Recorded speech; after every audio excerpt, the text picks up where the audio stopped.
Salam uşaqlar, mən bugün sizin üçün 11-ci sinif buraxılış imtahana düşmüş suallardan birinin izahını çəkəcəm yenə.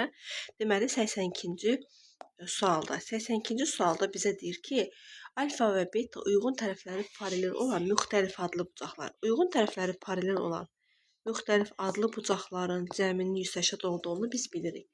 Və yenə deyir Qamma və fi uyğun tərəfləri bərabər olan, daha doğrusu paralel olan eyni adlı bucaqlardır. Eyni adlı bucaqlar olduğuna görə bir-birinə bərabərdir.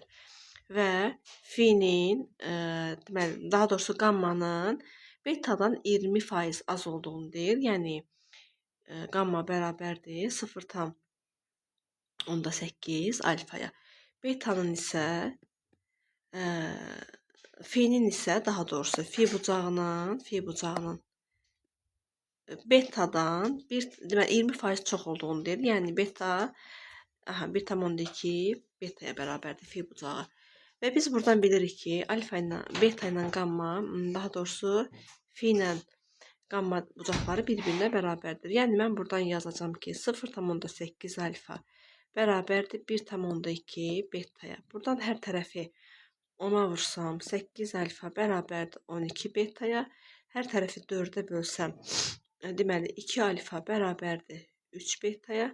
Buradan da alfaya 3k, betaya da deyəcəm 2k. Biz də bilirik ki, alfa ilə betanın cəmi neçə dərəcədir? 180 dərəcə.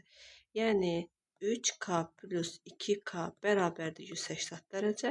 Buradan 5k 180 dərəcə, k da bərabərdir 36 dərəcə. K-nın 36 dərəcə olduğunu tapdıq. İndi isə bizdən soruşulan bucaqları tapaq. Biz alfaya demişdik 3k, yəni alfa bərabərdir 3 vurulsun 36, o da eləyəcək 108. Betaya da demişdik ki 2k, yəni 2 vurulsun 36 eləyəcək 72. Bucaqlarımızı tapdıq.